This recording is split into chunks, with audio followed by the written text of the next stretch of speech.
A partir do verso 9, nós vemos a visão agora no céu. Saímos da terra, agora no céu. Olha os parênteses aqui, ó. Enquanto da terra, céu. Beleza? Ao mesmo tempo. Depois dessas coisas, vi essa grande multidão que ninguém podia enumerar, de todas as nações, tribos, povos e línguas, em pé diante do trono e do Cordeiro, vestidos de vestiduras brancas, com palmas nas mãos. Não é? Palmas, certo? É os ramos da palmeira, certo? Os ramos da palmeira é um sinal, queridos, é um sinal de alegria, né? Em ocasiões festivas, como na entrada triunfal de Cristo lá, né? Colocaram lá as palmas, as vestes, aquela coisa toda. É um gesto de vitória. Quer dizer que vai chegar no céu, a gente vai estar lá com as palmeiras. Não sei de onde que a gente pegou essas palmeiras. Não!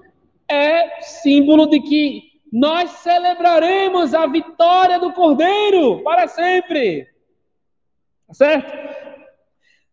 E ali, de fato, o rei veio vitorioso. Aquele povo que celebrou a vitória do rei, né? Para eles, Jesus veio para destruir o Império Romano, só que não. O reino dele espiritual, domínio no coração para depois um domínio completo.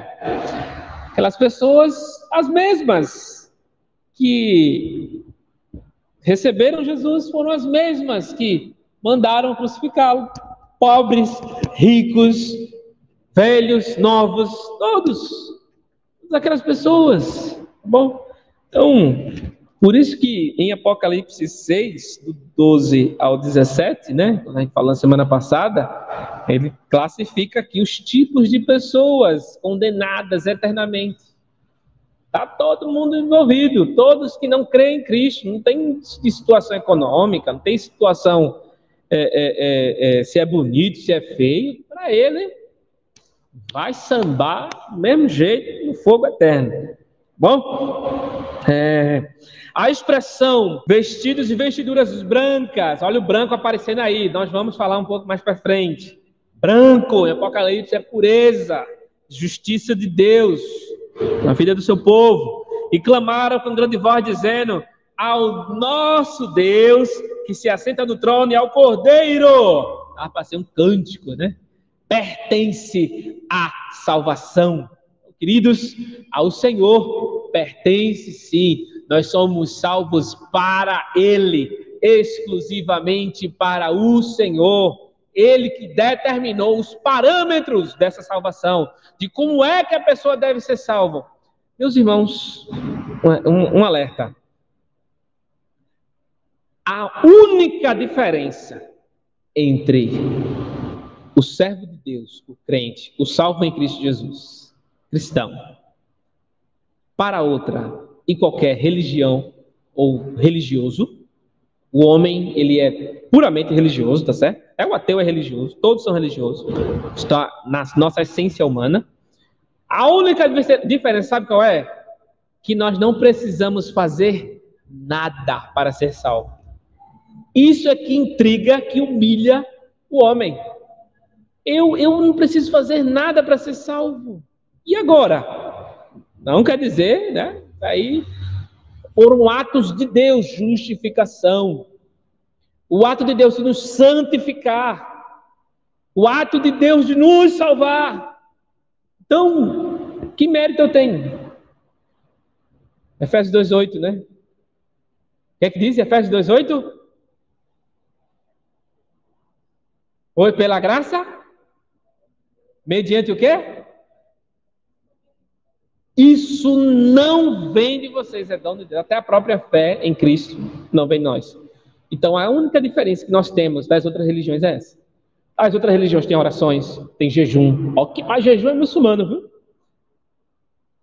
Irmãos, lá na Índia, os hinduístas, eles passam fome, passa mesmo, muita gente passa fome, mas não come nem a vaca, nem o boi, cheio de carne lá, mas não come. Por quê? A religiosidade deles é devotada a esses animais. Já pensou? Isso e tantas meditações, budismo, enfim, tantas e tantas religiões, tem tudo que a gente tem. Tem culto, tem templo, tem tudo, tem orações, não falta nada. Só que o grande problema de um religioso comum, dessas religiões, de todas as religiões, é que ele tem que fazer alguma coisa para ser salvo. Eu tenho que... Esse é o problema, né? Não confundamos do ato de Deus de salvação com a santificação, certo? Santificação, Deus operando em nós por seu Espírito até atingirmos o nível da sua vontade. Então é uma conclusão. Uma vez salvo, salvo para sempre. Aí para muitos, então sou salvo, agora vou fazer qualquer coisa. As pessoas utilizam essa frase, que é uma frase puramente calvinista, nossa. É uma conclusão daquilo que a palavra de Deus diz sobre nós pertencendo ao Senhor. Uma vez salvo, quer dizer, realmente salvo, porque tem pessoas que levantam a mão, que choram, não tem aquelas parábolas de Jesus falando que caiu em terra pedregulhosa e tal. A semente que produziu é esse salvo, entendeu? O salvo é aquele que foi salvo pelo Senhor e mesmo que houve um certo tempo de afastamento, a pessoa se desviou, em certo momento ela vai ser redimida pelo Senhor. Então, que o Senhor é que assegura isso, certo? Não pertence a nós, né? Fulano é salvo, fulano não é.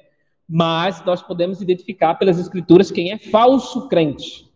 Pelos frutos se conhece a árvore. Então, temos muitas evidências bíblicas de que podemos, né? O que podemos dizer é, eu sou salvo. Eu não posso dizer você é salvo, posso acreditar, mas quem pode afirmar categoricamente isso aí é você mesmo, você que tem que crer nisso, no Senhor, certo? Então, uma vez salvo, salvo para sempre, é o realmente salvo. Não é qualquer pessoa que chega e chorou na igreja. Não, é salvo para pertencer ao Senhor. E agora? Uma vez salvo, pertencendo ao Senhor, e aí, para sempre com o Senhor. Então, essa é um pertencimento. Eu não pertenço a mim. Eu não faço o que eu quero. É o Senhor. Entendeu? Na realidade, as pessoas que indagam isso de outras linhas, estão chamando a gente de liberais. Ou a pessoa quer fazer tudo o que quer da vida. Eu sou salvo.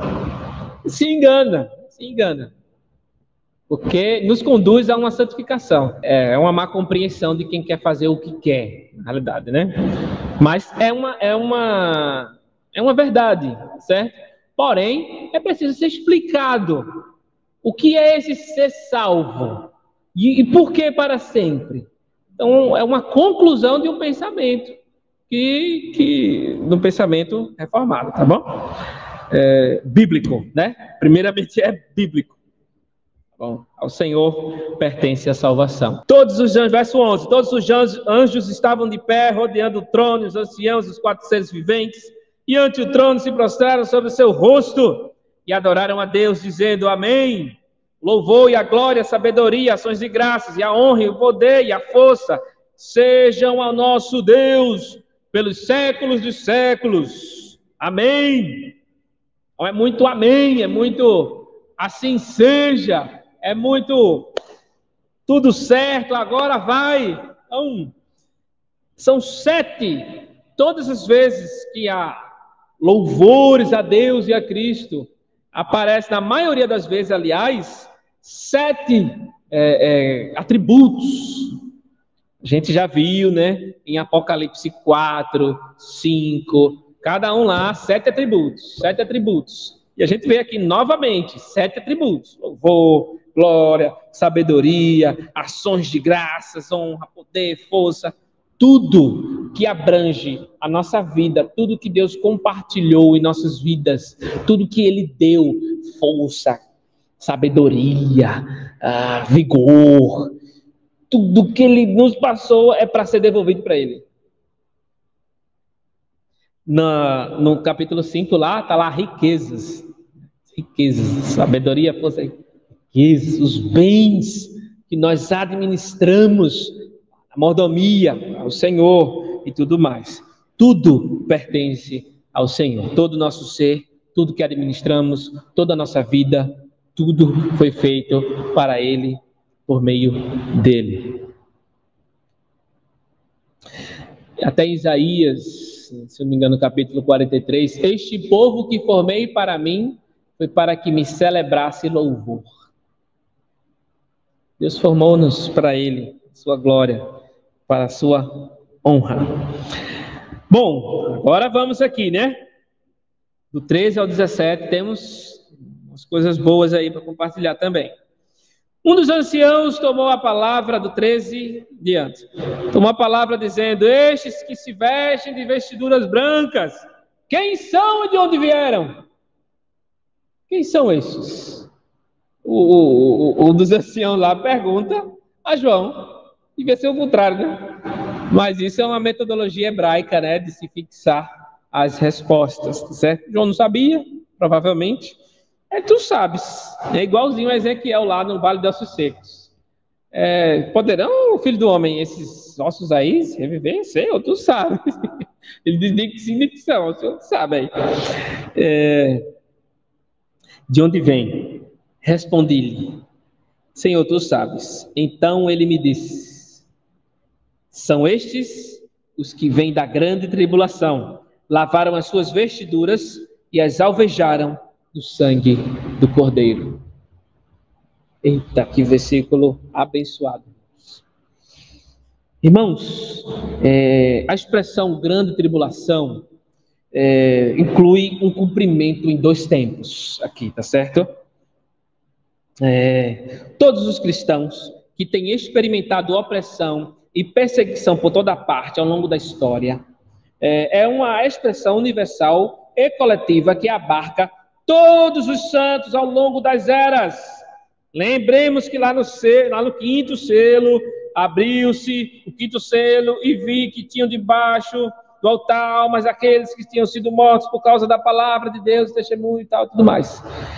Esse parêntese aqui é ao mesmo tempo incluído nesse povo, mesmo povo aqui, tá certo? Que estão com Deus, que estão com Cristo, estão na terra sofrendo ao longo das eras, tá certo? Longo, Jesus sobe aos céus e o sofrimento do seu povo ao redor do mundo é caracterizado uma grande tribulação, beleza? Porém, como tem profecias na Bíblia que ela cumpre estágios, tá certo? Vamos lá, estão incluídos todos quantos têm experimentado o ódio e oposição do maligno. As Escrituras... Aqui.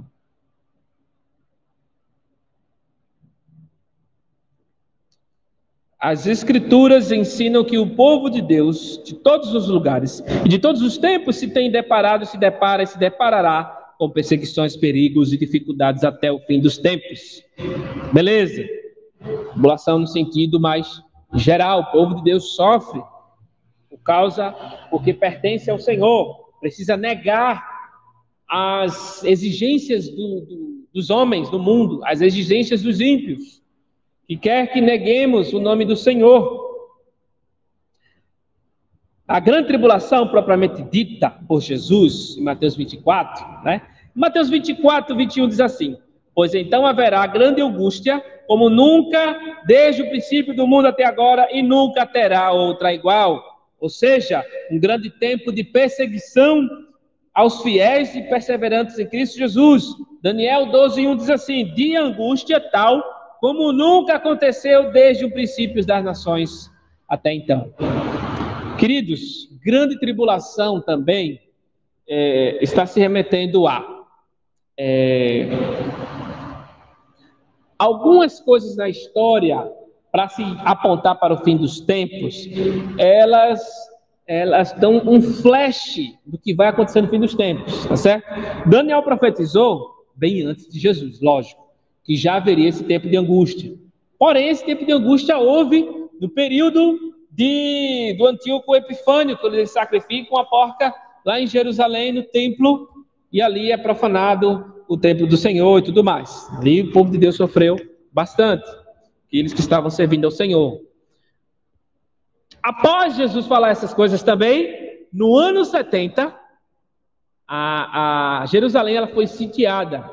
Flávio Joséfo é um historiador judeu, hebreu, no fim do mesmo tempo de João, aqui na realidade. Flávio Joséfo escreve História dos Hebreus, História dos Hebreus, em que Jerusalém foi sitiada pelo general Tito. E esse general cercou Jerusalém, fechou as partes, as encanações, fechou todo o acesso comercial a Jerusalém. E quem ficou lá dentro foi morrendo. E há relatos e há relatos em que pessoas estavam comendo umas às outras, sabe? Pessoas assando seus próprios filhos. Então, foi um período que nunca houve na história, né, de Israel. Jesus profetizou esses dias terríveis. E assim, irmãos, grande tribulação vai ser tal qual no período de Antíoco Epifânio, no período do cerco de Jerusalém. Ou seja, o povo de Deus vai ficar encurralado no mundo, vai negar esse sistema, que já precisa estar negando esse sistema, aliás, porque somos selados pelo Senhor. Quem é marcado pelo Senhor não recebe o selo da besta. Bom, então, a segurança é esta: os realmente salvos pelo Senhor nunca jamais receberão, mas perseverarão em Cristo Jesus. Bom, então, é um período que nós vamos falar sobre esse período da grande tribulação, certo? Ocasionado por uma das bestas do Apocalipse, uma figura humana, uma pessoa real, certo? Que será tratada lá em Apocalipse 13, exclusivamente, tá certo? Em Apocalipse 13, também em 2 Tessalonicenses. Nós tiraremos um dia somente só para falar dessa besta, dessa figura que se opõe aos servos de Deus, num cumprimento futuro, certo? Bom, e por que ele está dizendo aqui? Lavaram suas roupas e alvejaram no sangue do Cordeiro. Queridos, não se purifica uma roupa branca usando sangue, não tem como. A linguagem é simbólica. Não está falando, é como se fosse um alvejante muito forte. Temos aí algumas marcas, né, de alvejantes, desde a roupa branquinha aí, sem agredir a roupa e tudo mais. A própria água sanitária, né, é um alvejante, o cloro pesado, né? Mas tem outros aí que não tem nem cloro nenhum. Mas, queridos, esses que lavaram suas vestiduras não quer dizer, tá certo, que eles por si próprios fizeram isso, mas o Cordeiro que os lavou com seu próprio sangue, e eles também perseveraram no Senhor. Apocalipse, queridos, fala muito, muito, muito de perseverança dos santos. Perseverança daqueles que estão em agonia, em sofrimentos, em tribulações, em situações difíceis. Tá certo? Então, Deus disse essa roupa lavada tem origem lá no Sinai. Deus disse aos israelitas no Monte Sinai que lavassem suas roupas antes de comparecerem diante dele. Está lá em Êxodo 19, 10 e 14. Esses santos lavaram suas roupas e as alvejaram, não como dois atos separados, mas uma coisa só. As vestes foram embranquecidas, a vida foi purificada. A roupa está simbolizando a vida deles, que não tem nenhuma mancha, nada que condene, certo? Então, o sangue de Jesus que fez isso, o precioso sangue de Cristo, figuradamente purifica os pecadores, todo pecado, para apresentá-los santos e imaculados, sem mancha alguma. Então, o foco aqui é o sacrifício eterno de Cristo Jesus, irmãos. Aqueles que vieram antes de Jesus, antes da primeira vinda de Jesus, foram purificados pelo Senhor.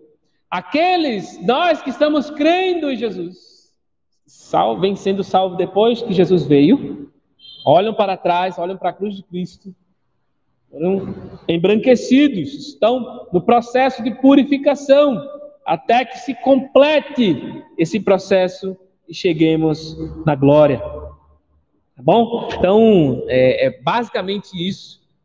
Não é mérito nenhum daquelas pessoas. Alguém alvejou, alguém embranqueceu eles, certo?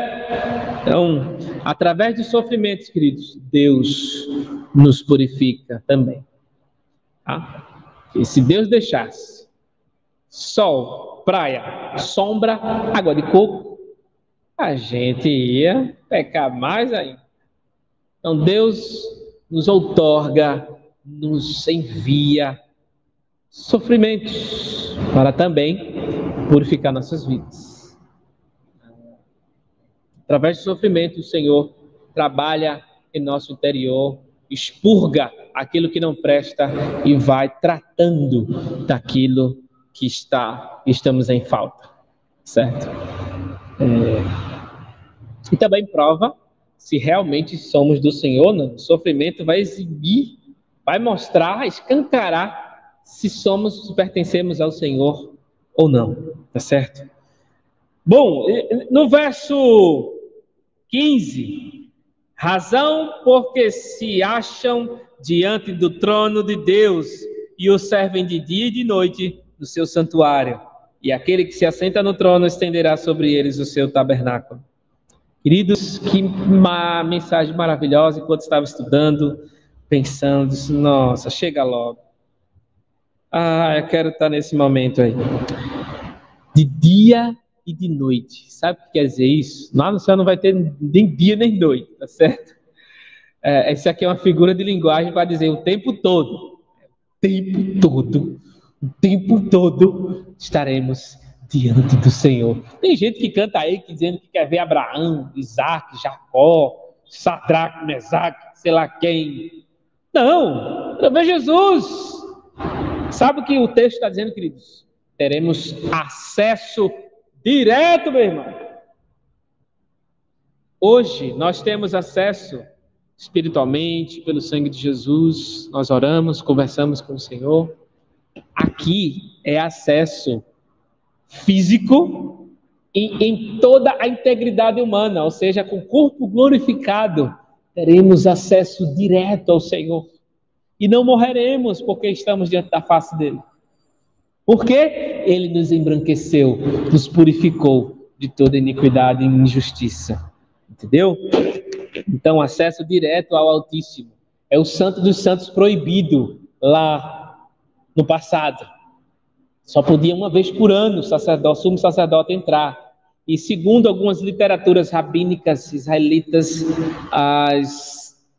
eles entravam com uma corda amarrada, e ele entrava, que se ele fosse fulminado, teria que ser puxado. Então, por quê? Somos repletos de pecados, queridos, repletos.